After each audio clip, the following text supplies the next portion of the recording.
direction. When is this issue going to be harmonized so that each member, in terms of equity principle, can be allocated to the committees, as opposed to others who are having 4, 5, they are not even adding much value, because you can't be in 4 committees, Mr. Speaker, and others are missing or are in 1 committee, Mr. Speaker. I seek your direction. Thank you. Well, again, that's a matter that needs to be canvassed before the Committee on Selection, chaired by a Leader of Majority, in which Leader of Minority and the whips are also members. But perhaps it's a matter that you could raise when the House, maybe when everybody is around, so that if there is need to audit, if there is need to audit to know who is in how many committees. But the rules are that at least each member sits in a committee. So the rest, I think, are matters that you can canvass in your various caucuses. But if there's a member who is not in a committee, it is now the duty of the Speaker to place that member into whichever committee. But that is if the member is not in any committee. Yeah, all those are committees of the House. And the Honorable Ishungwa is a very active member of Services Committee, Facilities. Let me hear the Honorable Nzengu. Thank you, Mr. Speaker, for giving me this opportunity. Mr. Speaker, on 5th of August 2020, I sought for a statement from the chairperson. Which date? Sorry? 5th of August 2020. 2020? Yes. Yeah. I sought for a statement from the chairperson of Committee on Health, and to date, Mr. Speaker, I have not received any response. So I have been wondering, I tried to converse with the chair, but I think she's been overwhelmed by work, so I was just seeking your assistance, because this is a very crucial matter. I brought an issue on Kala-Azar, which is a disease that is affecting people in Mwingi North, particularly in Ngomeni Ward and Sekuru Ward. So it is a very important matter, but it has been left unattended to. So, Mr. Speaker, sir, I need you to help me to get us a response on this matter. Thank you very much. Get in touch with the leader of the majority party to remind the chair, because as you can see, the chairperson is not in the chamber. And I'm sure the vice chair, Honorable Joshua Kutuni, is also not here, as you can see. But leader majority look into the matter and if the question or the statement was sought in August of last year, I think it speaks volumes about what is being done, what's been happening. That should last 1 year down the road. I think the committee should respond immediately, if possible, actually,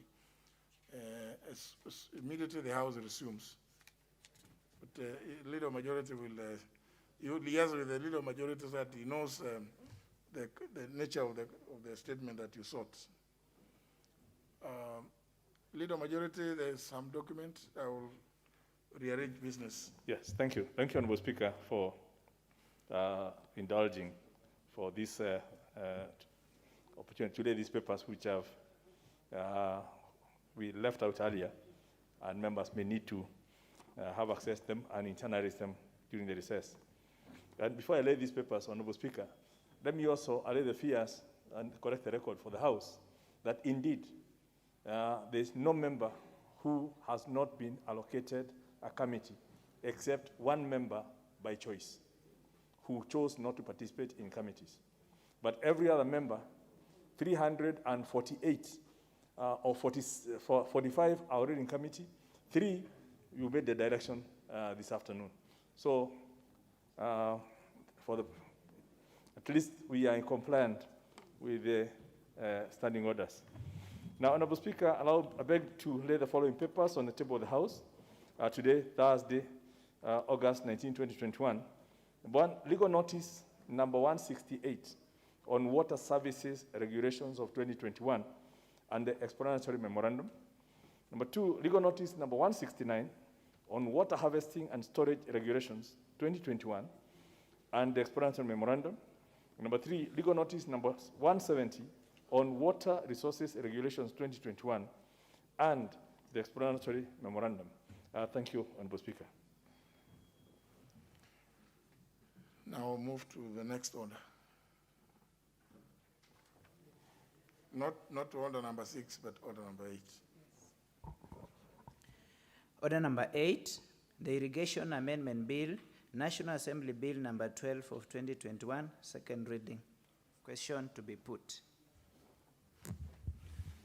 Honourable members, I put the question, which is that the Irrigation Amendment Bill, National Assembly Bill number 12 of 2021, be now read a second time. Will as many as that opinion say aye? Aye. As many as contrary opinion say nay. The ayes have it. Honourable members, take note before it is read out that the communication from the leader majority relating to the business when the House resumes also made reference to this bill, so that any member desirous of proposing amendments, you have now sufficient, more than enough time to propose those amendments to that bill. Proceed. Read.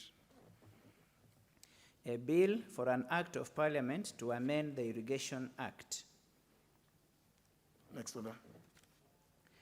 Order number 9, motion, approval of nominees to 3 national government constituency development fund committees. The chairperson, select committee on the National Government Constituency Development Fund. Honorable Munyinyi. Thank you, Mr. Speaker. I beg to move that pursuant to the provisions of Section 43.4. Sorry, Honorable Munyinyi. You know, the constituency is concerned, Nambale, Sirisia, and Bonchari. And the members from those constituencies are not in the House. Do they ever look at the order paper? Because this order paper was published yesterday. I saw it last evening myself. It was communicated. So everybody is supposed, now, their names, this is just to approve names of people to sit in the CDCs. Now, if they themselves, if the respective members are not themselves present, who else now is going to vouch for the suitability or otherwise of the categories proposed? For instance, who will know that Trofosa Ngobiro is a youth, female youth, and a female woman? For the female youth, now, who is going to vouch for the fact that David Buguswa is a male adult, a male man? And these others, youth in Bonchari, adults, disabled, is it? Now, who will know that if the member for that constituency is not in the chamber? I think their absence is to suggest that this House, what the House is be doing, they don't take it serious. So, Honorable Munyinyi, I think,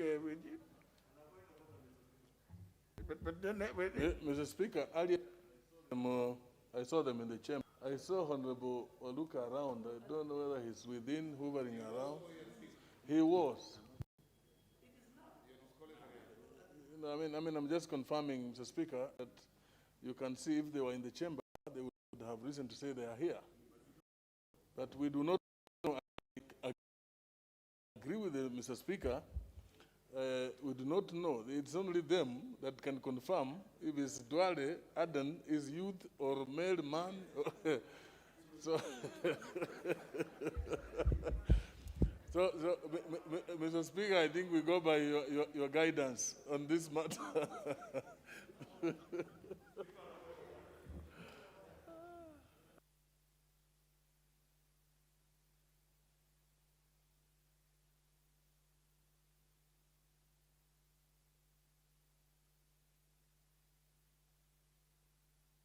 Honorable Ishongwa, I hope it's not on this one, because this one that we just take it out of the order paper. Honorable Speaker, I beg your indulgence, Honorable Speaker, because for two reasons, Honorable Speaker. One, the chair of the committee is the one moving that motion, Honorable Speaker, not the respective members. Two, Honorable Speaker, if you remember, post-2015, after the amendment of the NGCDF Act, members of parliament ceased being patrons of NGCDF committees in their respective constituencies. And Honorable Speaker, I see a danger if now as a house we start resolving that we cannot transact business to do with membership of NGCDF in particular constituencies because the particular member who represents that constituency is not in the house.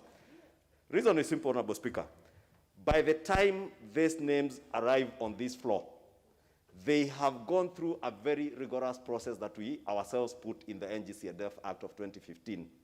They are vetted at the local level, advertised, people apply, they are vetted. By the time they come and they are cleared by the NGCDF board for those names to come here for approval, Honorable Speaker, it means that, for instance, as you're asking, Trifosa Ngobiro Muyodi has been vetted, and someone in that particular constituency of Nambale has ascertained that this is a female youth representative.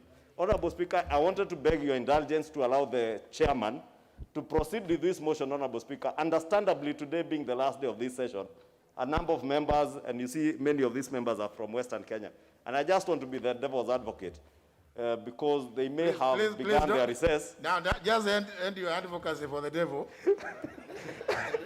I thought you advocated for Honorable somebody Speaker, I said I want to be the devil's advocate in this particular, but the way you frame it, you make me now look like I'm advocating for the real devil. I believe in the Lord Jesus Christ, Honorable Speaker. I am only trying to be fair to these honorable members who might have traveled in advance to Homa Bay. And you know they are very busy, just like those who are busy in Mombasa, Honorable Speaker.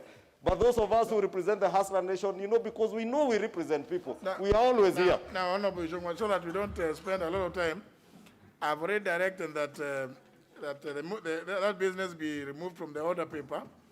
But more importantly, I think whether or not members of parliament sit in the CDCs, you know, fortunately, you are addressing somebody who has been a member. And I do know for a fact that every member takes keen interest to know who are the people being nominated or proposed, notwithstanding how rigorous the process of vetting is. If any member is not involved, then they are not doing their work properly.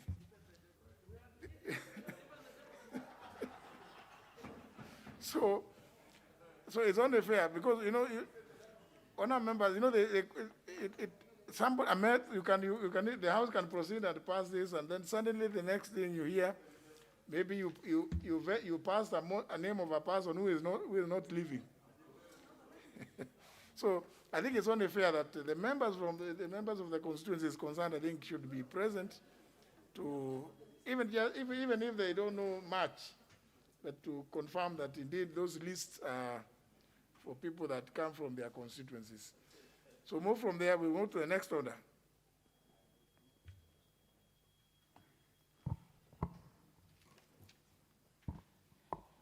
Order number 10, the Kenya Roads Amendment Bill, National Assembly Bill number 13 of 2021, second reading. The chairman had something he wanted to Honorable Kosing.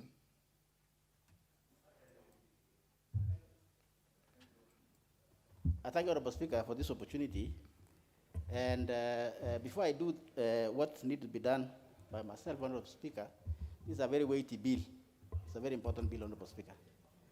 And I have received requests for further consultation, Honorable Speaker, from very important stakeholders. And Honorable Speaker, we pass laws which, the best laws are the compromise laws, Honorable Speaker, that need to be accepted by the majority of the nation. And therefore, Honorable Speaker, having received very fundamental requests from very high stakeholders, I ask Honorable Speaker that this is my bill, that we step it, and I take, or the committee takes advantage of this recess to do that further conversation. I've also spoken to my leader majority, Honorable Speaker, so that we come after recess with a compromised position of the bill, Honorable Speaker, because it's for the people of Kenya, Honorable Speaker. I thank you. No, again, it was not directed at any one of you. You know, I can see the Honorable Mwenyi wants to contribute. There's nothing, and even the Honorable Naika wants to contribute. There's nothing to contribute. The chairman has made a request that he would want to take advantage of the impending recess period to do further consultations with the stakeholders, and because he has received requests from several of them. And I wish to confirm that a number of them have even written to me, and I've forwarded those letters to the chairman, so that as a committee they are able to look through the various issues that have been raised by those that have written to the Speaker, of course in ignorance that the Speaker has no vote. But I forwarded those communications to the chairman, and I think that's for that reason that the chairman is requesting for the business to be stood down, which request I accede to. And then move to the next order. Order number 11, the Central Bank of Kenya Amendment Bill, National Assembly Bill number 10 of 2021, second reading, resumption of debate. Who was on the floor?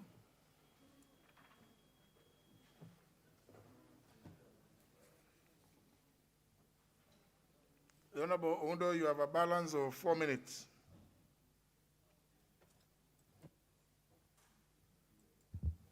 Speaker, I think I had made a substantive contribution in respect of the bill, and I would request that it's given to another member who is willing to contribute. Thank you, Honorable Speaker. Very well. If I go by the list here, the next speaker is the Honorable Manzo Kitonga. Thank you, Mr. Speaker, for giving me an opportunity to contribute on this very important bill. Mr. Speaker, the Central Bank of Kenya is regulated by the Central Bank Act, and is fairly an old act. And we've had the advantage, Mr. Speaker, of new development in the world, especially in the ICT area. And more important is the digital lending, which has not been part of the law in the past. And now these amendments have been brought to support the digital lending so that, Mr. Speaker, it can be provided for within the law, because it was already happening, Mr. Speaker, and a lot of transactions going on in and outside the country digitally without a supporting law. And in fact, Mr. Speaker, quite a number of civil suits have been filed where people have been conned, and it turned out to be very difficult for the matters to proceed for lack of basis in law, and that's why this has come. There quite a development in this particular area, including, Mr. Speaker, digital money, which many central banks of the world have rejected, including our own, for lack of a law which could be a medium of transaction, or which could provide a way forward, Mr. Speaker. A lot of that has gone on illegally, and it is therefore, Madam Speaker, important that we be able to have a law which catches up with the developments in the world. And even one of the major things which happened, Madam Speaker, is M-Pesa. And when M-Pesa came, we must really thank President Kibaki and his then Minister for Finance, and also the input put by the late Mishuki that particular time.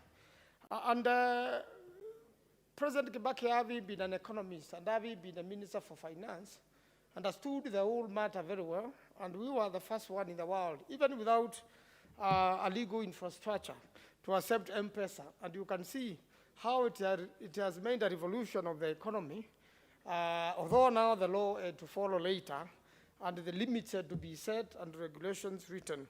And therefore, in this particular bill, It's trying to make sure that digital transactions are able to take place within the law, which in a lot of times are in and out of the country.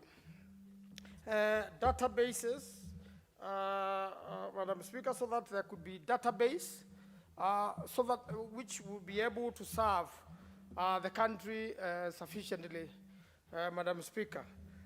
And for that, it is important from the object of the amendment that the Act is now to provide for licensing of digital credit services providers who are not regulated under any other law.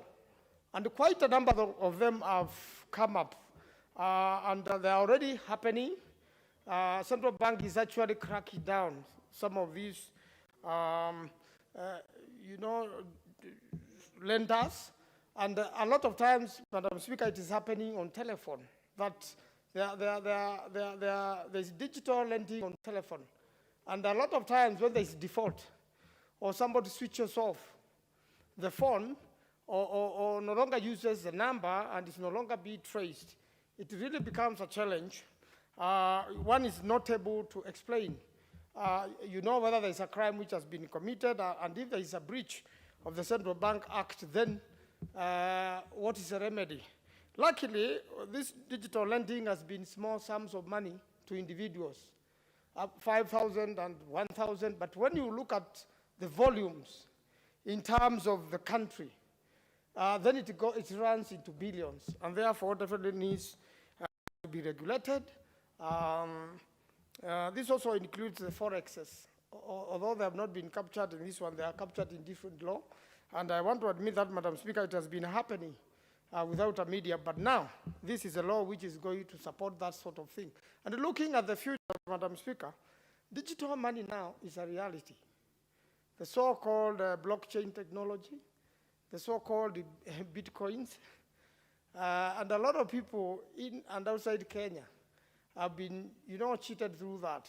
The main central banks of the world, like UK and the US, are not yet ready to accept this digital money. And the rest of the world has followed suit. But when it goes to the Chinese, the Chinese money and Chinese technology, they want to come up with a way of making sure the systems cannot be hacked. And if you have digital shilling, or you have digital dollar, or you have digital yuan, then there's a way of safeguarding and maybe just using your phone. You can be able to transact, and using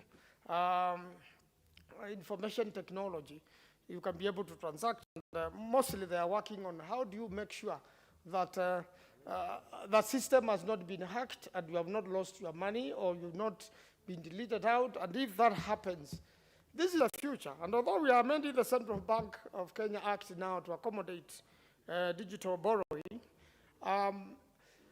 the future is digital money. Although countries have been very conservative, the youths are ahead of us. They have even come up with this technology. They have made presentations. First, when they used to talk of this digital borrowing, it was resisted. Now it has become a reality. As the time progresses on, now we're going to have digital money. It's a reality. The day the dollar will become digital, the day the pound will become digital, the euro, the yuan, and any other currency, then even the Kenyan shilling at some point will be digital. And I'm sure experts, like the leader of majority, will be able to advise this country what to do, because that's where the world is going. So, Madam Speaker, I really want to support this bill. It is very important. It is going to increase the trade in this country. It is going to increase starting of businesses, especially post-COVID economic recoveries. This is very strategic. And I believe a lot of young people who are involved in these sort of setups and who are involved in these sort of transactions are going to gain more and will be able to have a stronger economy, and transactions will move faster as regulated by the central bank. I thank you, Madam Speaker. I support.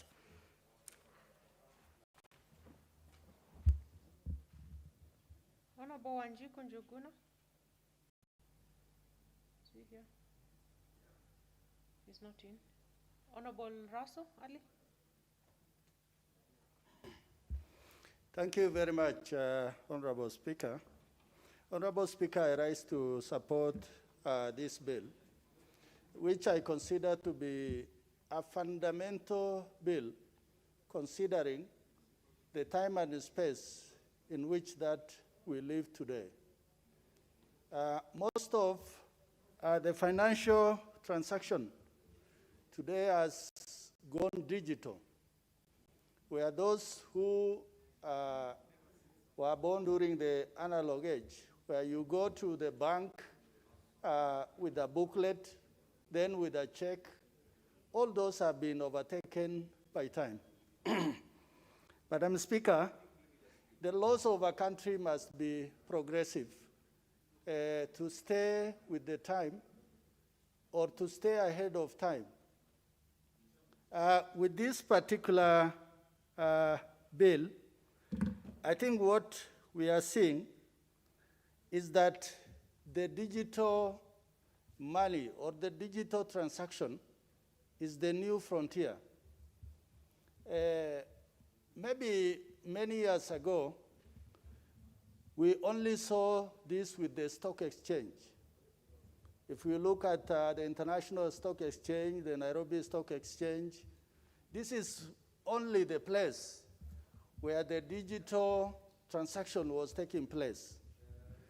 But I think with the rise and with the multiplication of things like M-Pesa, the many transactions that the banks are undertaking on the social media platform has made it necessary that a law is important to be put in place so that the lenders are safeguarded, the borrowers are safeguarded, and also to a large extent, what we are seeing is that today you are told that somebody will get your PIN and they can withdraw money from your account from anywhere in the world.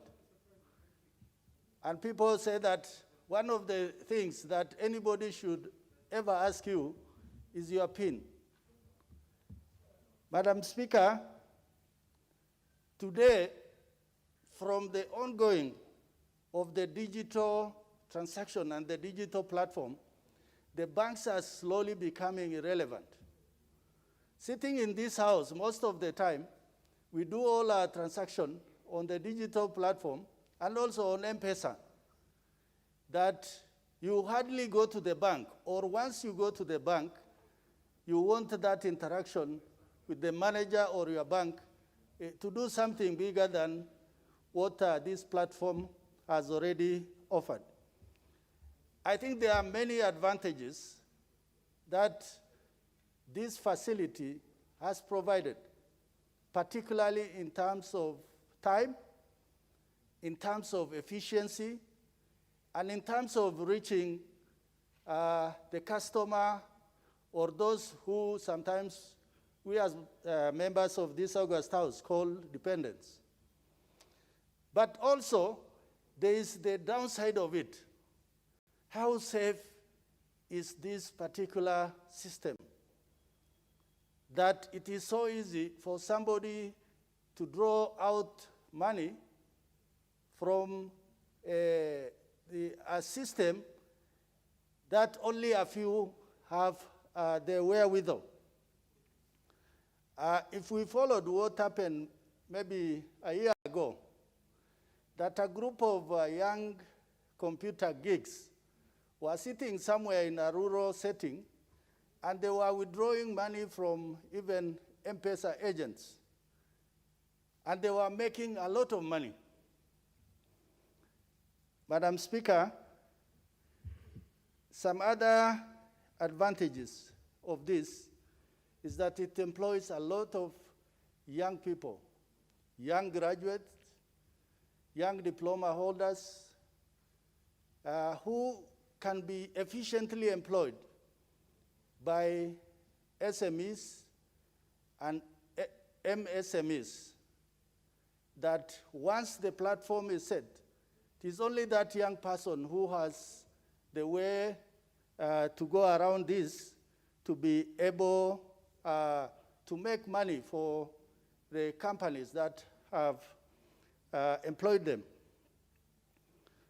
Therefore, I think having this law, it is the right time. It has come at the right time so that we don't go blindly into the future, because this is the future. It is with us.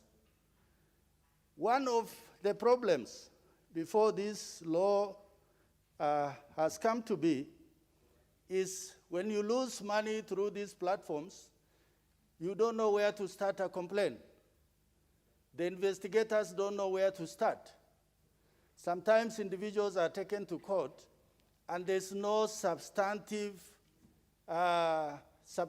matters to make that particular person to stand trial in a court of law. Therefore, Madam Speaker, I consider this as a major area of financial transaction in our country, and it is important for the Central Bank of Kenya, the regulator. If the financial system in Kenya fails, I think all of us will point a finger to the Central Bank of Kenya. But having this law coming into place, I think it's important for all of us, honorable members, to support it, such that going into the future, there could be other things which will come up. An important money, the money, digital money, that is out there is the Bitcoin. The Bitcoins, initially people were making a lot of money, but all of a sudden it's as if it has gone down. So many have lost their money. Many have stopped trading in it because there's not much money as it was at the beginning when it was new. So these are new terrains to be navigated by those who are in the financial sector. But there must be laws to regulate it. Without laws, it will be anarchy, because most of the transaction will be on the digital platform. Madam Speaker, with those few remarks, I beg to support.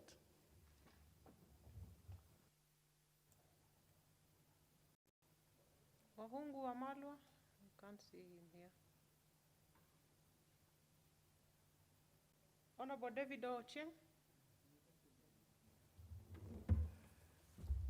Thank you so much, Madam Speaker. Madam Speaker, I rise to support this bill, which seeks to give the Central Bank of Kenya powers and capacity to manage the fast-growing digital lending industry. Madam Speaker and your member of Parliament, nowadays when constituents seek for help from you, they'll most likely ask you to send it to another number.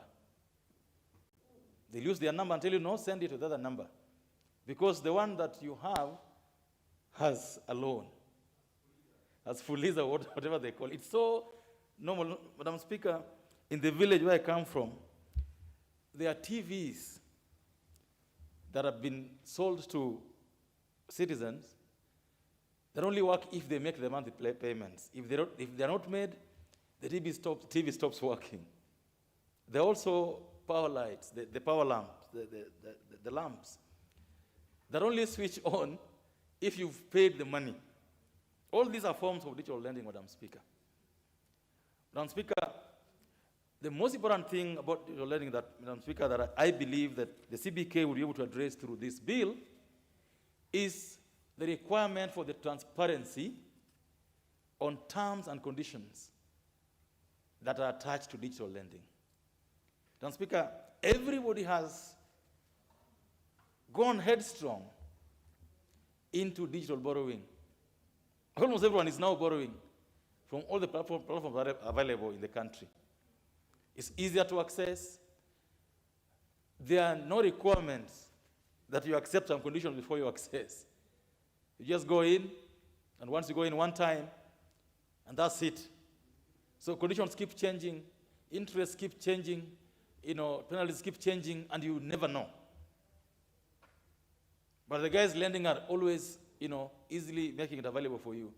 So, Madam Speaker, the requirement for the transparency by the digital lenders is going to be very important, and giving the CBK the teeth to be able to work out on the transparency regulations is important in ensuring that the digital borrowers are not being taken advantage of, but above all, to also ensure that the lenders are under a short leash so that they don't have to take advantage of Kenyans. Madam Speaker, number 2 is security, as has been spoken about by another member. The security of these platforms for lending. Madam Speaker, having this law passed will give the CBK, the Central Bank of Kenya, the powers to ensure that the technology of the platforms being used to provide these services are strengthened. Madam Speaker, they are augmented, they are made in such a way that they are not easily breachable. And so we are hoping that once this bill goes through, Madam Speaker, the CBK will move very quickly to ensure that they are able to use the platforms available and the laws so that we don't have issues to do with stealing, using this system, Madam Speaker. Madam Speaker, number 3 is information sharing, Madam Speaker. The country, the government at large, has an interest in ensuring that the country's citizens are not overly indebted. Madam Speaker, in the last few months, indeed few years, the cases of suicide, cases of depression, cases of mental disorder, Madam Speaker, have gone so high up. And most of these cases are associated with their difficult living standards, the incapacity to meet the financial obligations, Madam Speaker. And so being able to share information, ensuring that people are not taking in loans that they cannot repay. Madam Speaker, where I come from again, I've seen institutions running microfinance, lending through the phone, people having their cows being taken away, having their furniture being taken away because they couldn't pay on time. Madam Speaker, the biggest growing industry in Kenya today is the motorcycle industry, the boda industry. You go in, you pay 10,000 shillings, you get out with a piki. Then the rest is supposed to be paid through a platform. Madam Speaker, we've seen people harming themselves because they are not able to pay on time. And so government has interest, and I'm hoping the Central Bank is going to have interest in ensuring that Kenyans don't get so indebted that they run into mental stress. Madam Speaker, there are also requirements, Madam Speaker, that when sharing information, Madam Speaker, the issue about CRBs and any other credit reference sharing platforms, that must be regulated so that information about individuals borrowing is not just being out there. An individual borrows money from this platform, not knowing that the information that he's giving out will be shared with another platform, yet the information required in this platform is so much that if shared, it may easily breach our laws as regards information sharing and privacy, Madam Speaker. Madam Speaker, I want to end by saying that we hope the Central Bank of Kenya will also come up with regulations on how to ensure that these lenders have means of recovery that are dignified, that are humane, so that we don't have lenders recovering from Kenyans in a manner that is dehumanizing, in a manner that does not promote the dignity of the individual. Also, Madam Speaker, all these things that we are proposing to do, all the lenders, the making loans available, is supposed to make people live dignified lives. And so it can't be that we allow a system of borrowing and lending that makes people live lives in fear of being auctioned, in fear of their property being taken away, because they don't know what the person is going to do next, Madam Speaker. Madam Speaker, with all those many remarks, we hope that the Central Bank of Kenya will step up and ensure that the regulation they make, and which should be done as soon as possible, promote digital lending, but go a long way in ensuring that the borrowers are also protected. I thank you, Madam Speaker.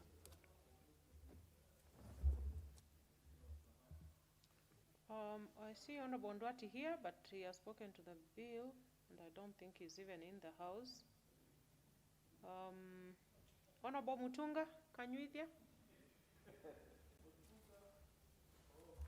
Are you ready? Maybe you can give me the next time. Okay, let me give someone else, and Yes, then thank you, Madam Speaker. we'll get back to you. The Leader of Majority, are you ready?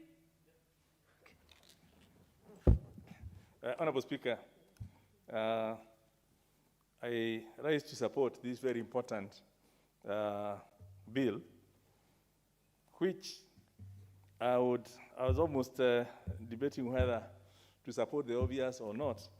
But for the record, it's a very important bill because we're moving into the digital currency.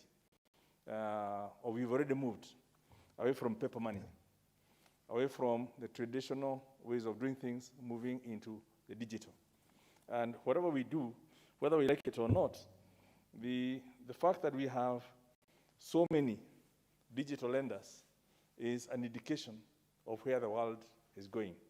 And it will not be too long before the traditional banks as we know them either have to move digital and close shop, and in fact, most of them have actually even started the digital platforms. It will not be long before we start seeing virtual banks. So, but when that happens, and yet we don't have a law, we will end up with this kind of situation that we've been caught in. So it's obviously very clear that since 2007, I believe it was March, when I launched M-Pesa. It revolutionized everything, life in terms of, fintech, in terms of access to financial services, as we know.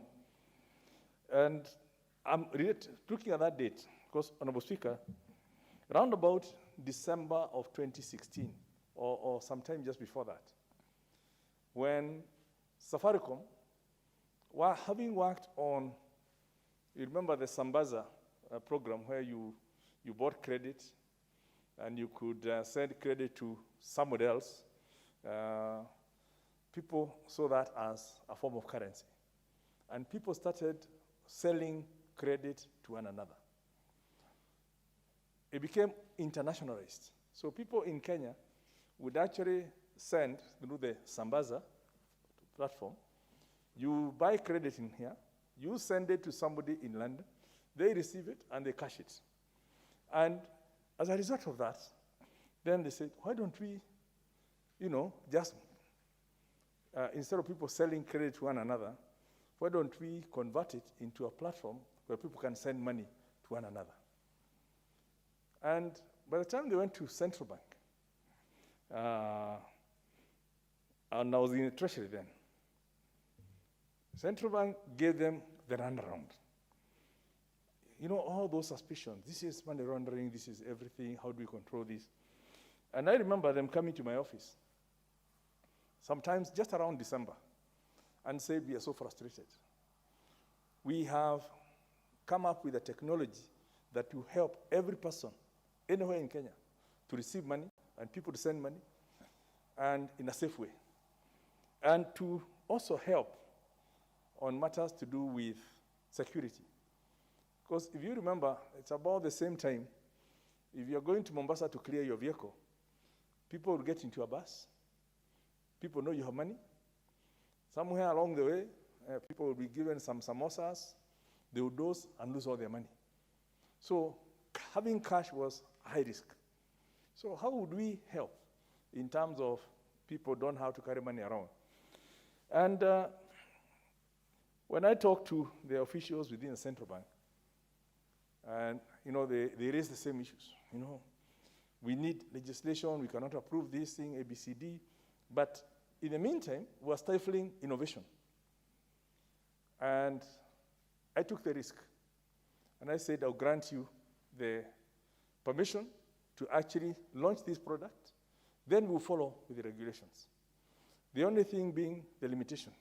And if you may remember, perhaps members may not know why for a long time the total amount you could send was $35,000. It was pegged to $500 at the exchange rate of 70. Because $500 is what you could send in all the other platforms, including on the these bureaus, money exchange bureaus.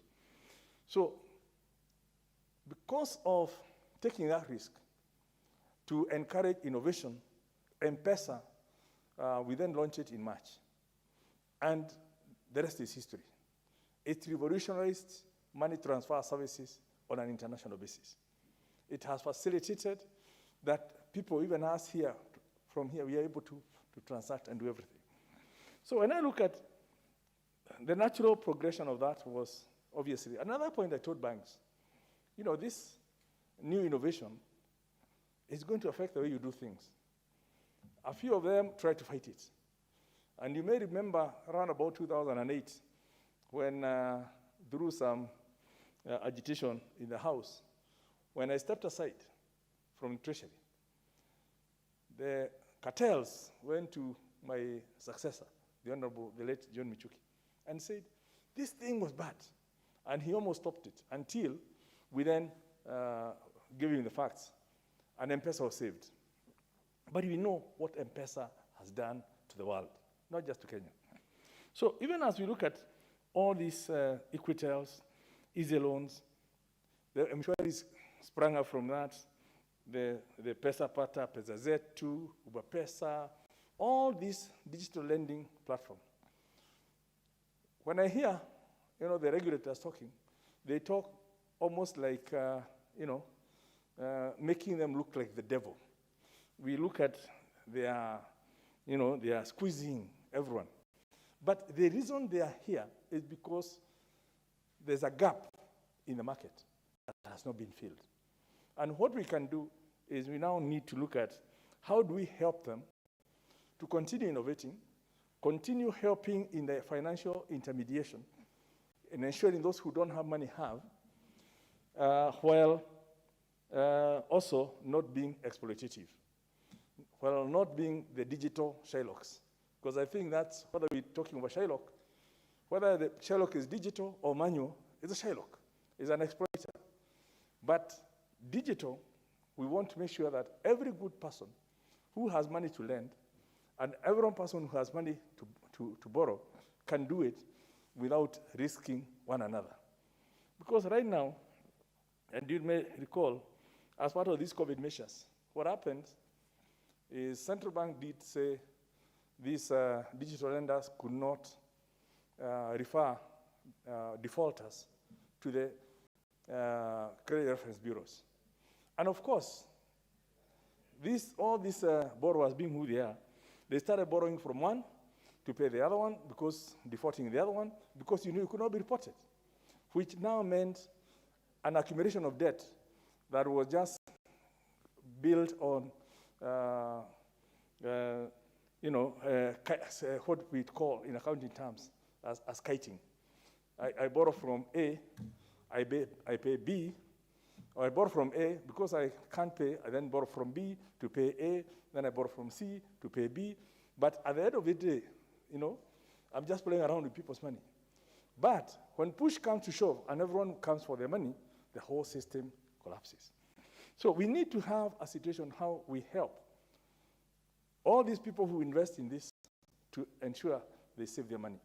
And at the same time to ensure they are not overexploiting because of the high risk of lending to high-risk borrowers.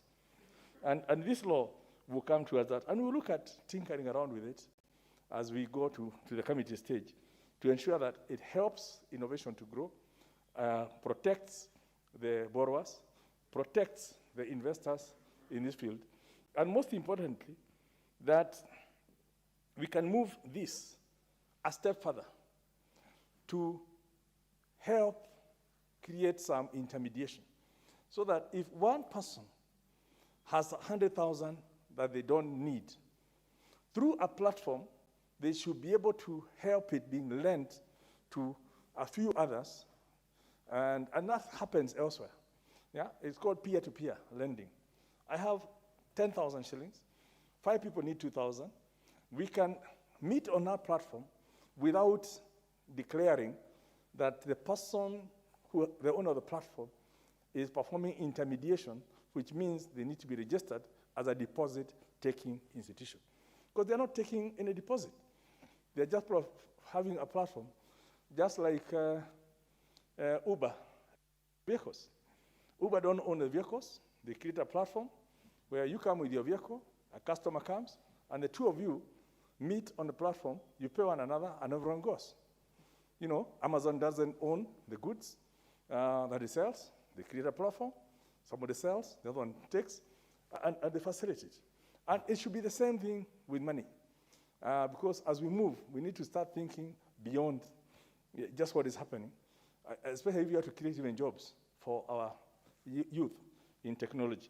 So I'm very happy with this bill, and I want us to open our mind to start thinking of it from that perspective, and not just look at, we are giving central bank powers to regulate.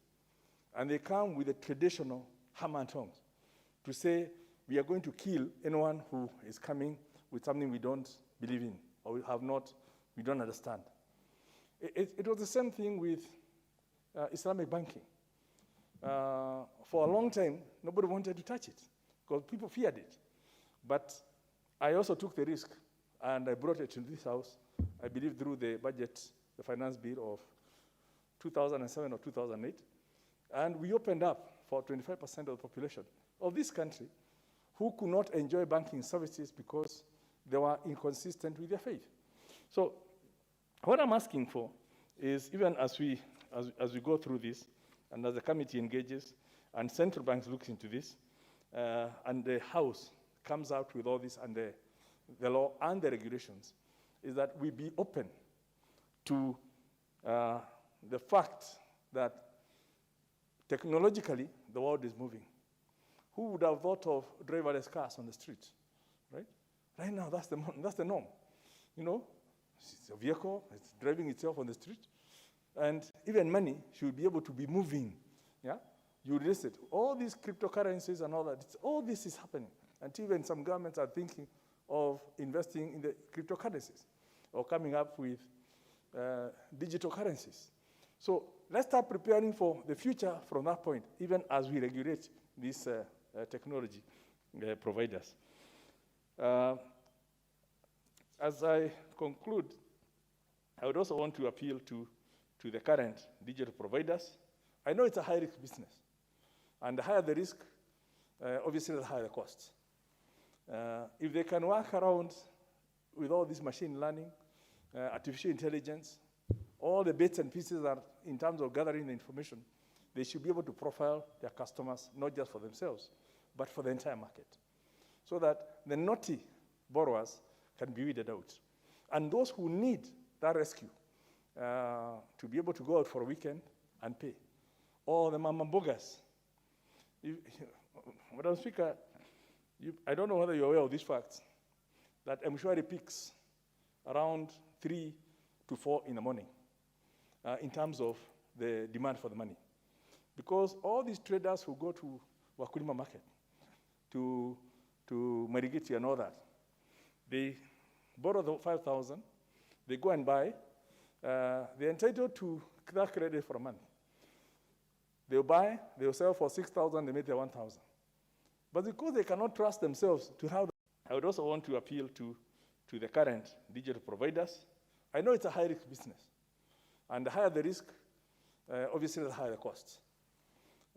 If they can work around with all this machine learning, artificial intelligence, all the bits and pieces that in terms of gathering the information, they should be able to profile their customers, not just for themselves, but for the entire market, so that the naughty borrowers can be weeded out. And those who need that rescue to be able to go out for a weekend and pay, or the mama bogas. Madam Speaker, I don't know whether you're aware of these facts, that M-Shwari peaks around 3 to 4 in the morning in terms of the demand for the money. Because all these traders who go to Wakulima market, to Marigiti and all that, they borrow the 5,000, they go and buy, they're entitled to that credit for a month. They'll buy, they'll sell for 6,000, they make their 1,000. But because they cannot trust themselves to have that money overnight, because they might apply it to something else, they pay at night. And tomorrow morning, they buy again. Now, of course, it costs them a lot, because they are paying the monthly rate every day, yeah, instead of just once in a month.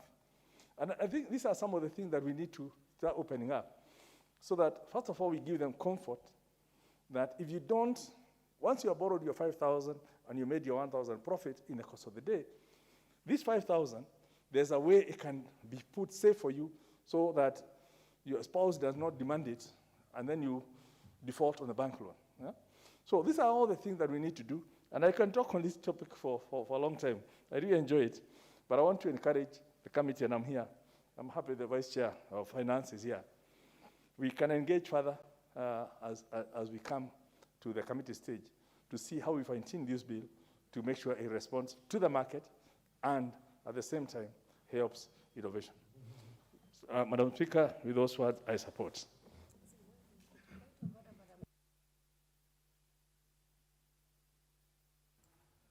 What's out of order, Honorable Sabina? Thank you, Madam Speaker. I just wanted to stand on the standing order number 95, Madam Speaker, and request the mover to reply so that we can be able to move to some other business. Madam Speaker, as you can see,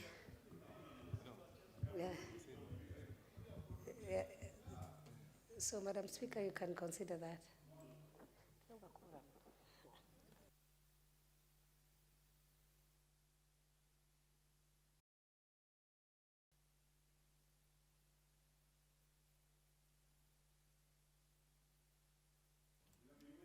Honorable Sabina, a point of discretion. We only have 3 members waiting to speak, and I know it's a motion that has to be prosecuted on the floor, but if we could just give these members to speak briefly. Members, you know, any member has a right to rise on 95. So I'm just giving these 3 members, and they all happen to be from Kitui. So just giving a few minutes. Oh, and there's also Honorable Kanyuithia, but you took out your card. So honorable members, you know, I have an option of putting the question on this, or I could also give you members some brief moments to speak, okay? So let's start with the Honorable Mboni Mwalika. Thank you, Madam Speaker, for giving this opportunity to also support the bill.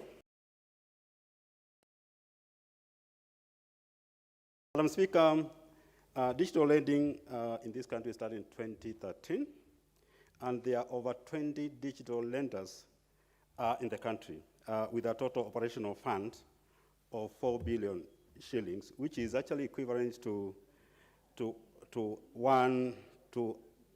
a third-tier bank in the country.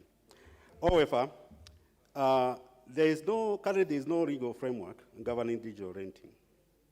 Although there are very many advantages of digital lending, like easy access to credit by borrowers, because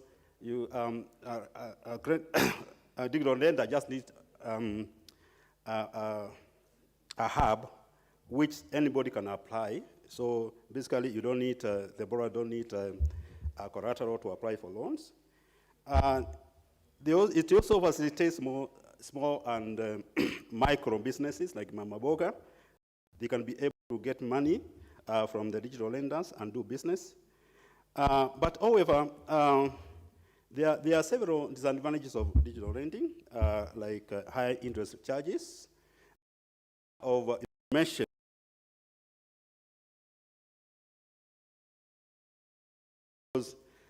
Basically, if you apply for for money from digital lending, they don't actually disclose how much they are charging you, and you end up really paying a higher interest rates. Madam Speaker, there's also harassment of customers and their relatives when you borrow. And when you default, and I'm very sure most of us here, you have got a call from digital lenders telling you that your relative have actually borrowed and has defaulted the money. So these are some of the disadvantages. And of course, because there are very many borrowers and there's no information sharing, people tend to borrow from many lenders, and they become high indebted from borrowing. So the regulations which have been, the proposals which have been proposed is to regulate the digital lenders, license them, and really this country can be able to know how many lenders are in the country, and determine capital adequacy and minimum liquidity required by digital lenders. This to make sure that we don't have jokers in the market. Because as I've said, you just need a hub. Somebody just need a hub and few million shillings and start lending. And that, so these regulations will make sure that the central bank comes up with a liquidity requirement, how much somebody should have before starting renting money. The central bank will be able to also to supervise the digital lenders and suspend and revoke licenses if they misbehave. All these regulations are aimed at information sharing so that the lenders can be able to disclose all the information, not only to customers, but to everybody, even to other lenders, so that you can reduce the number of people who are borrowing from one app to the other.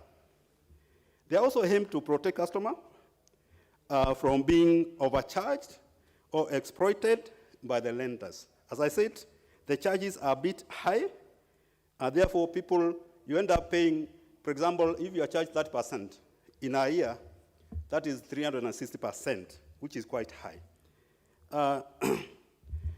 These regulations are also supposed to check on anti-money laundering. Madam Speaker, 90% of the money which is being lent out there is controlled by the foreigners. And therefore, if they are not regulated, it's very easy for and money laundering being channeled through them and cleaned in this country. It's also aimed at protecting the lenders. During COVID, the central bank instructed the credit bureau, reference bureaus, to remove all the people who were taken there by the lenders for defaulting. So these lenders actually ended up losing a lot of money because people could not pay and they refused to pay. Lastly, Chair, Madam Speaker, CBK should come up with guidelines on how the digital lenders are going to transit from the current position to the regulation when this bill is ascended. Thank you very much. I support.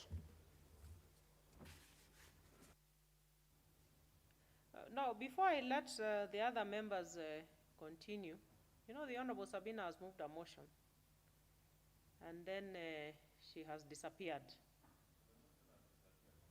Now, you know, I'm obligated, Honorable Makali Muli, you know, to prosecute any motion that is presented before me, but there is no mover.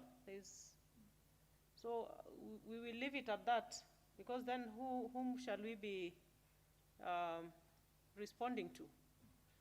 So if she comes back, then I'll put the question. If she doesn't, then she'll have to disappear with her motion. Let's have the Honorable Mutunga Kanywidia. And in that case, members, you can now enjoy your time, the normal time. Until, Thank you, Honourable Speaker. Until the move of 95 is back. Okay. Thank you, Honourable Speaker, for the opportunity to contribute to this very important motion. Honourable Speaker, we all appreciate the benefits we've gotten from the digital transformation that the world has undergone. There's a lot that happens today faster than it ever used to be, and especially in the money world. Honourable Speaker, the card, other than cash business, is key and has helped transactions to traverse the globe. And this has really lessened in terms of the use of time and in terms of also lessening the transaction time. Honourable Speaker, this is really an important motion, important bill that comes at the right time. Although I would like to say that it has come when the bus has already taken off. Honourable Speaker, I'm saying that the train has left the station because so much has happened already in the digital world. There's a lot of lending, there are many transactions, there's a lot that happens today. And therefore, in supporting this particular initiative, this particular motion, or this particular bill, I would like the committee to look at how do we shape this legislation to enable the central bank to catch up with what has been happening. Because being the regulator, they need to be way ahead of all the others in terms of managing the entire transaction world in the digital world. So for them to be able to reach there, then it is important for central bank to move with speed and to be able to contain what is already going on. Because, needless to say, there are very many losses that probably we can account for, especially loss of revenue in terms of taxes, the loss of transaction costs that probably may benefit the country, the huge cost that goes to the borrowers, and the many transactions that go by. So this particular bill comes in to create some regulation within the digital lending world. Really important for us today, because almost everyone does 10 or more transactions daily in the digital world. The licensing and supervision of this licensing is key for us to be able to know who is actually operating in this field and how are they doing it. Are they doing it within the law, or are they overexploiting people? Madam Speaker, the digital has been reported to overexploit people in the sense that every transaction is charged like the annual fee, 10% probably per annum. And this is sometimes per day. If you compute that, Honourable Speaker, you realize that somebody pays more than 2,400% in a year, assuming that they borrow for 6 days in a week. And this is huge because people lose a lot. So I believe when the committee sits down to look at this bill and come up with a law, they will look at possibilities of ensuring that there is stemming of this excessive exploitation to the borrowers in terms of the interest rates that they pay per transaction. It also gives the central bank powers to license digital lending or to license institutions that are going to be involved in this particular engagement. It further goes to determine, the adequacy of resources, to spell out penalties, among others. So it will basically regulate the entire transaction world, the digital transaction world. So it's key at this particular point in time. The world has gone digital, as we all note, and having gone digital, then we cannot hide our hands in the sand without trying to catch up with the stage, and we need to move with speed to be able to move with the rest of the world. And therefore, this law comes in to empower the central bank to do what it requires to do, to be able to legalize and to be able to sanitize lending or the transaction. It will also curb exploitation to the borrowers and others. It will create transparency in the digital lending industry. Honourable Speaker, very many people do not actually know, they are not aware of the extent to which they could be exploited through digital lending. Some of them borrow, but they do not really know. If you look at Mshwari, things like even Fuliza and others, their interest rates are very high. And people consider that because they do small bits of transactions, use small volumes of transactions, and these small volumes of transactions are normally charged very high cost, but they rarely know that. Even as we move into having this law, Honourable Speaker, I would like to appeal to the committee and those others who will be involved in coming up or finalizing this bill to look at how do we package information for appropriate dissemination. We need to be able to reach the people adequately so that they can be effectively informed how to proceed, how to engage in this borrowing, how to proceed, and how to assess the extent to which they are benefiting from the money they are borrowing. Indeed, there are benefits because most of the money is borrowed for short-term transactions, and in the process, they pay and you may not realize the levels of cost that they normally undergo. The other issue, Honourable Speaker, is the issue of information in terms of the implications that people may get into without realizing. Digital borrowing does not seem to be seriously controlled. It is also not clear to the borrowers the repercussions. Many people have found themselves in the Credit Reference Bureau without knowing that actually they can land in the CRB. And they get to realize a lot later, and they do not even get to know the implications of the CRB issues, only to find themselves trying to borrow, and then they are told, you are listed as at the Credit Reference Bureau. So this information packaging needs to cover the entire scope of transactions that go by, the laid down penalties and the possibilities that people can get through in the event that they find themselves engaging in digital borrowing. The idea of digital borrowing is almost universal. Almost everybody can engage in it as long as they're able to probably use a phone or probably engage in some of the apps that are already declared for use. And therefore, people go through the borrowing without a lot of consultation, without a lot of controls. They may not know. There may also not be anywhere where they sign the regulations or the conditions for the borrowing. So they find themselves engaging in business whose content is not very clear. And therefore, they find themselves in situations that are difficult without realizing. I have several examples of students who have had to borrow, and they have even had to look for possibilities of even changing their names because they have overborrowed.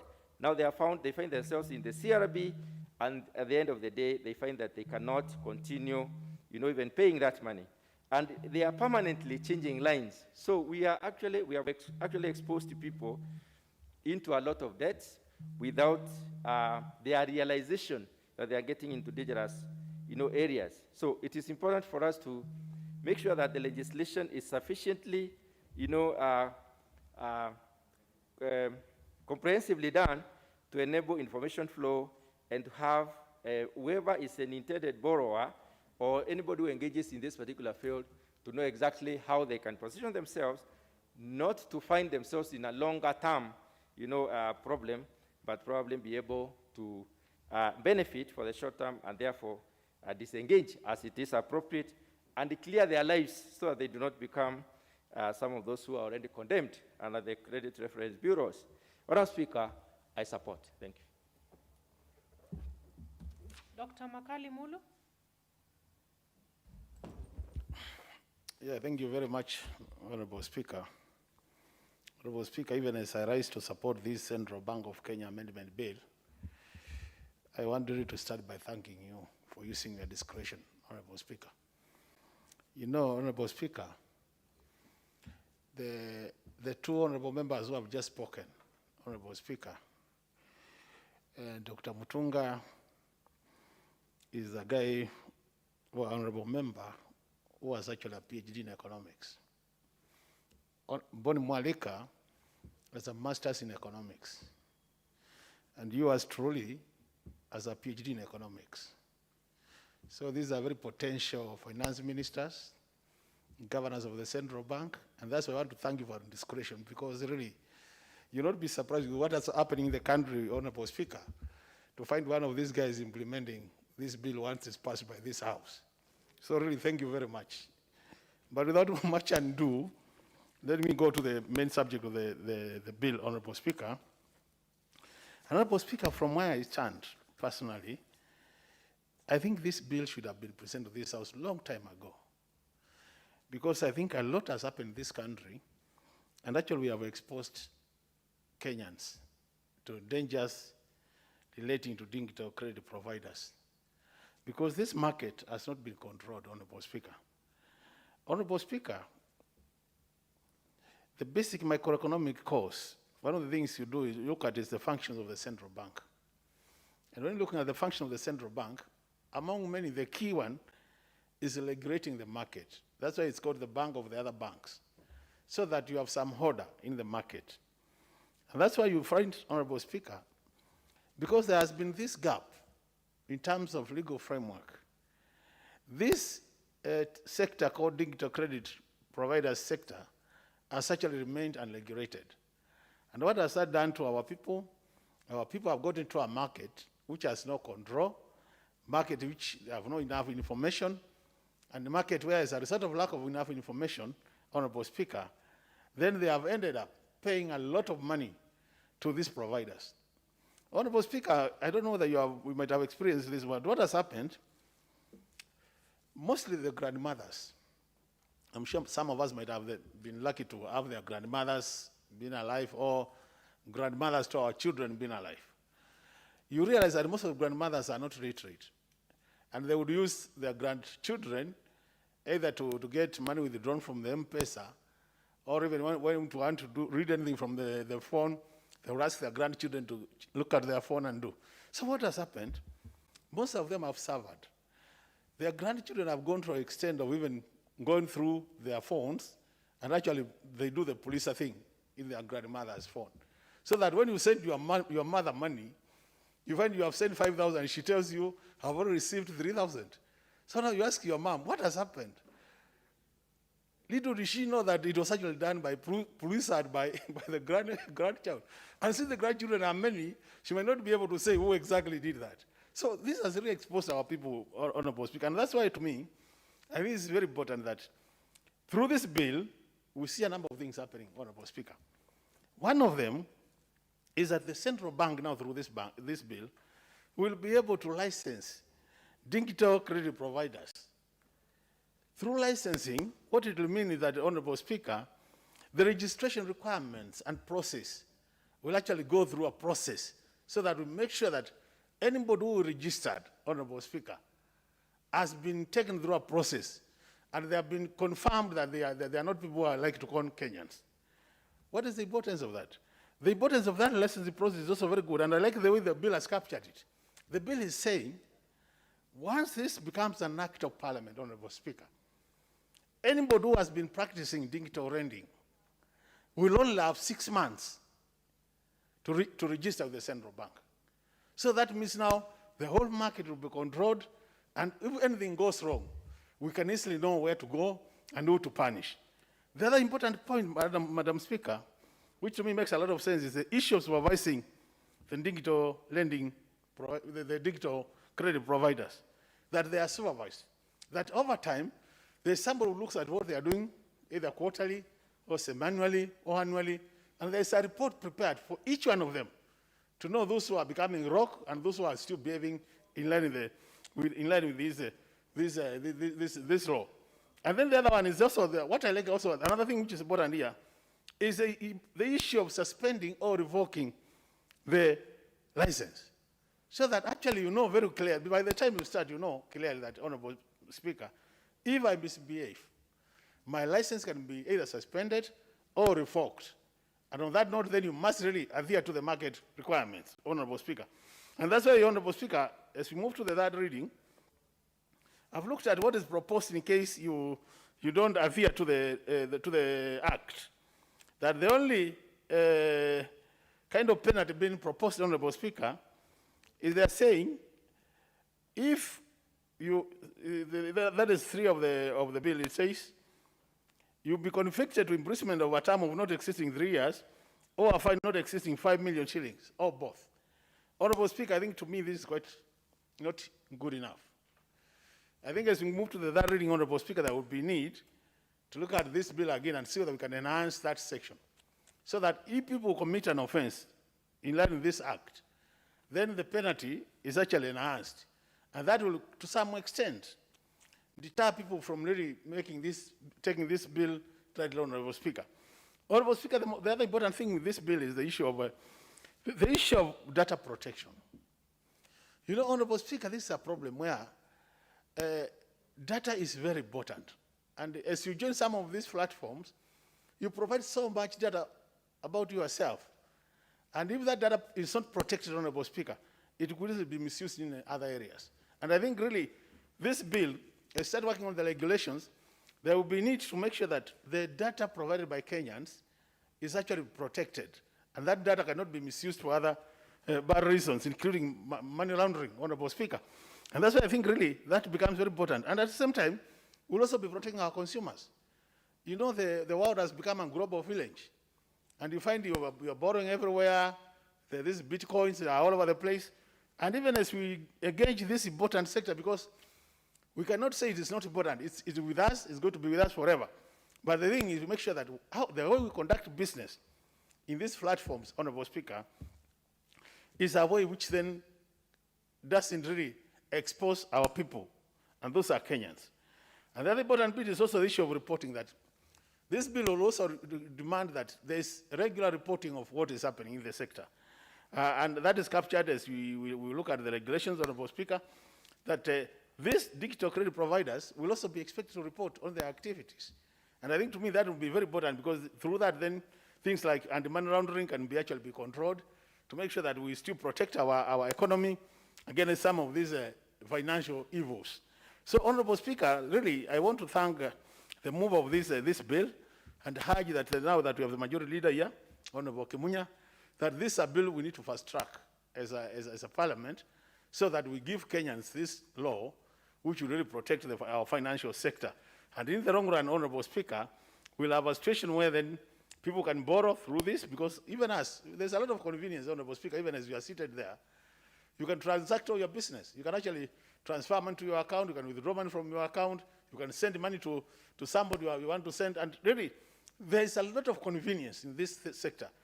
But we really we don't want to expose Kenyans, even as they enjoy that convenience. And the other point, Honorable Speaker, which I think is critical, and this really will need some financial minds to think through, is the issue of the interest.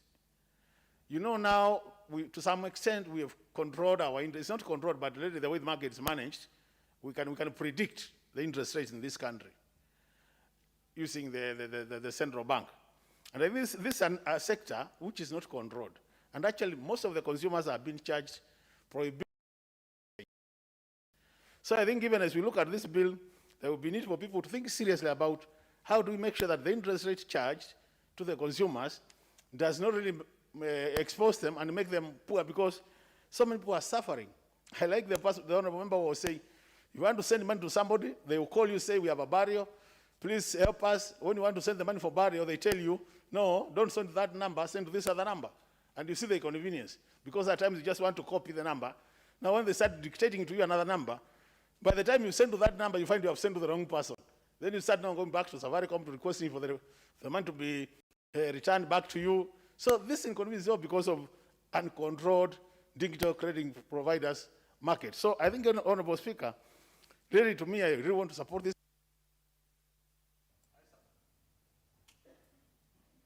Honorable Makali Mulu, Doctor, I wish you the best in your pursuit for central bank governorship or finance cabinet secretary for that matter. All the best. Let's have the Honorable Kioni, Jeremiah Kioni. Thank you, Madam Speaker, for that opportunity. I want to start by saying that I support this Central Bank Amendment Bill. And Madam Speaker, let me start by saying that by and large, the people who are going to benefit from this facility, the digital credit facility, are the people we have in the past. Now, of course, the bracket has grown in different proportion, but they are the people you used to refer to as juakali. Certainly now everybody benefits from it, but before we used to talk about them in the form of, or in the name of juakali. And juakali, Madam Speaker, let me say that studies on this industry started way back in 1970. The first study that was sponsored by World Bank started in 1970.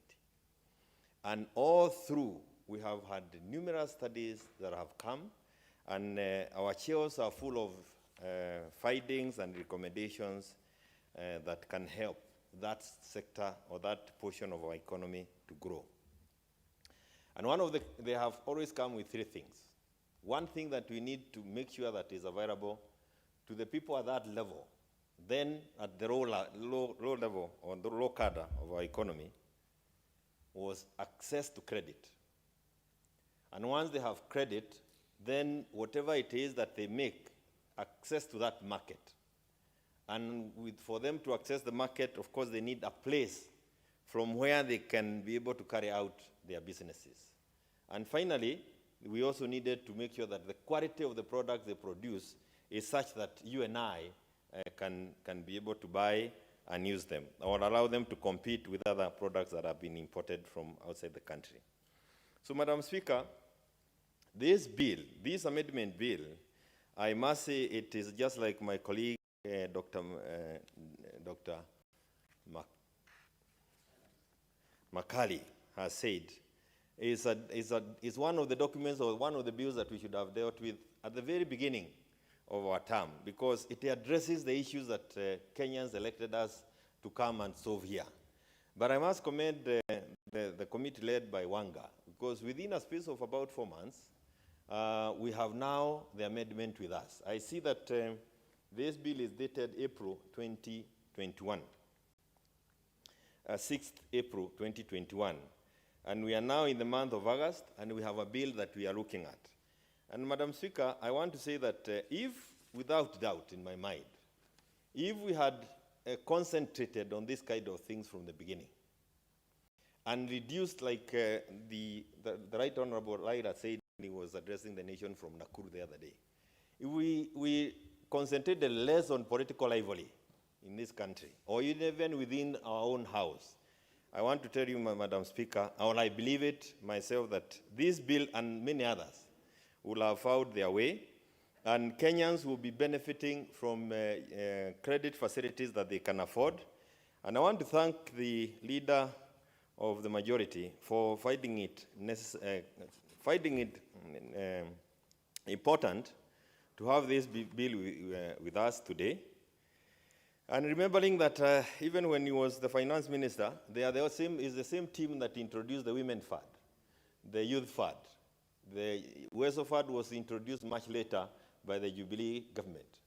And Madam Speaker, this digital credit facility, looking at only 3 of the institutions that have been involved in it, where data has been corrected, that is, this is what? We have Mchwali, Equitel, and KCB M-Pesa. Imagining that they have moved over 300 billion shillings within the time that this credit facility has been available, tells you or informs us of how much more would have helped the ordinary Kenyans, those mama bogas and the people who are pushing the horse carts and the rest of the whatever it is they are pushing at that low level. How we would have changed their lives if we had addressed ourselves to this aspect and ensured that they are not paying the interest rate at 138%. Unbelievable that there are people who are charging others 138%. There is another one charging at 152%. And we have the branch charging at 384%. And I want to say this, Madam Speaker, that for us to help the Kenyans get a meal on their table, it doesn't take many things that we may be talking about. It takes us elected in this House focusing on these as instruments that are already with us, changing them, and the lives of Kenyans will have been changed. And I mean, Madam Speaker, I want to say that if you look at Women Fund, Youth Fund, and Weso Fund, they have a total amount of money that it will be somewhere over 50 billion shillings. If we were to focus on these institutions, focus on the digital lending facilities, give them a framework that helps the ordinary Kenyans, we will be engaged in other issues other than perhaps what has engaged us for quite a while. Madam Speaker, we are talking of 10 million Kenyans. 10 million Kenyans, that is a good almost a quarter or more than a quarter of the population of this country. People who we have wasted their time by politicking here for the last 4 years. If this is what we had focused on, Kenyans will be doing something different. We will have a better economic arrangement in our country, a better economic growth than what we have. And Madam Speaker, I want to say that we must commend this committee. There are, of course, amendments that we would want to bring to the table when this is going forward. But it is also important, even as we start to regulate this facility, it's good to commend those who took it upon themselves and started offering the services, because they allowed us to see what are these other options available, or other facilities that can be used to get credit facility nearer the people.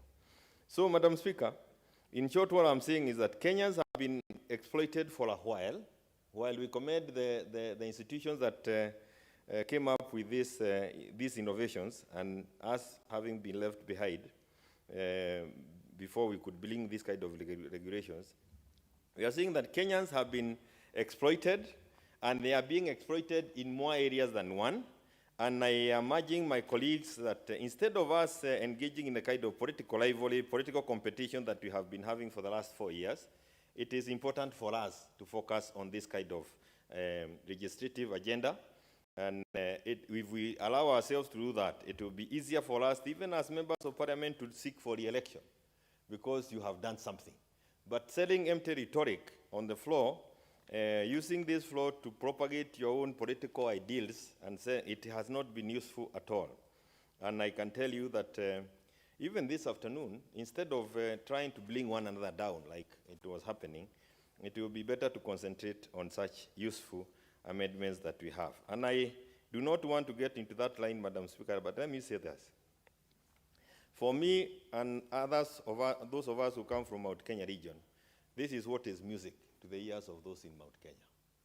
These are the things that will make them listen to what you want to say as a politician. And I want to tell you that it will be very easy to sell, including you, Madam Speaker, if you come looking for votes in Mount Kenya with this kind of a thing. But if you come with other things, it will be impossible, because we listen to money more than anything else. And these issues are only possible if we have clarity of mind, unity in the things that we are doing, and reduce in this country. And I dare say we reduce the politicking that we have been allowing on the floor of this House. We have had a lot of unnecessary noise from some quarters. But I think a time of reckoning is coming. And those of us who can be able to bring this kind of legislation on the floor have a future. Those others, I wish them luck. Thank you, Madam Speaker. Honorable Kioni, you seem to be on a point of information on the Speaker without the permission to give the information. But your point is well made. Let us go to Member for Kitui West, Honorable Nyanze.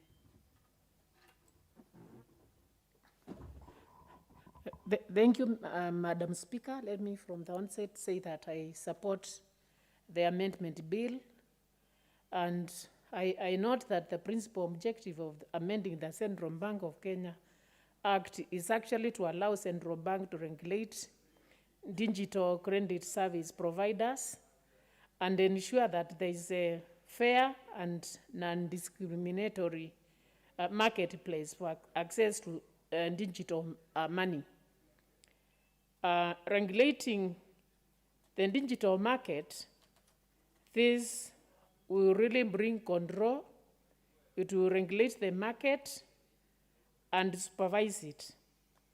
I note that some of these providers, the lenders, actually, if you are asked where M-Shwari was, or where Fuliza was, that is the offices, you will not know where these offices are. So when the central bank now regulating and licensing mobile money lenders, this one will give comfort to the customers, to the borrowers, because in case of any problem, they will know where to go. They will know where the offices are, because the central bank is supposed to regulate, to license, first of all, by giving the place where the company will be operating from, and also giving the companies memorandum of association. And these companies should also give evidence that the company meets the minimum prescribed capital requirements. And by doing so, it will give assurance to the borrowers that this one is these are valid companies, and they can borrow from them. Of interest is that the central bank is also regulating the interest rates, because before they are licensed, they are supposed to announce the interest rates. And by announcing the interest rates, this we actually ensure that the market is controlled, and this will bring competition, in the sense that if you announce your interest rates and the others announce theirs, then there will be a level playing ground whereby the competition will be leveled, and actually the interest rates will be lower, because the companies are registered and they are known, and the interest rates are known. The interest will come down, and therefore the borrowers will have access to easy money, to money where they can borrow easily, do their businesses easily, and at a lower rate. So central bank licensing the lenders, this will bring comfort to the customers, and also the lenders will be protected. And in doing so, the country will also be in a position to get good revenue, because from the regulation, the registration,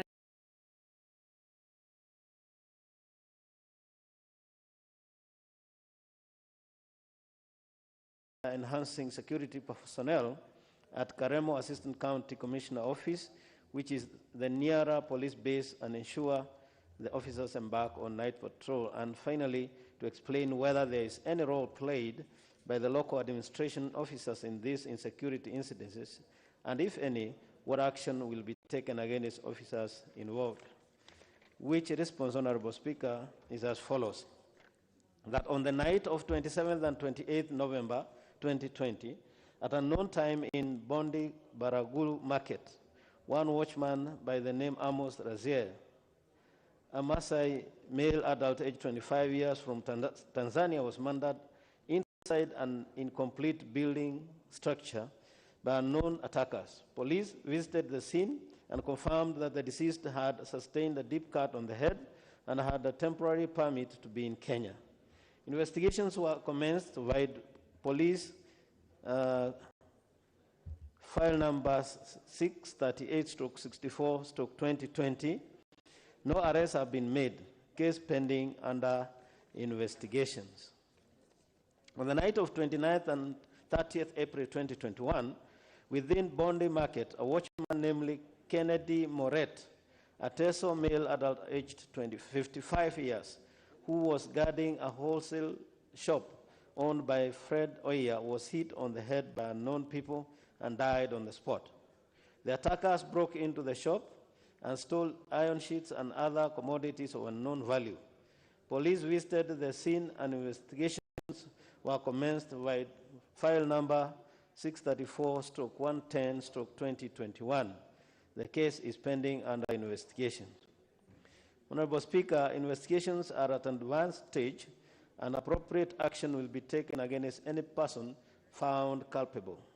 To ensure security for all, foot and mobile patrols have been enhanced to curb insecurity in the area. Similarly, the community living in the area has been working and supporting police officers to curb crime through sharing of information. The incidences so far reported in the area are isolated and all efforts are being put in place to ensure the security of all people in the area. Mr. Speaker, sir, the strength at Karemo Assistant County Commissioner's Office has been increased and have the capability to deal with any crimes in the area. Honorable Speaker, there is no information as of now suggesting that the local administrators have played any role in insecurity in that area. And Honorable Speaker, I beg to submit the response.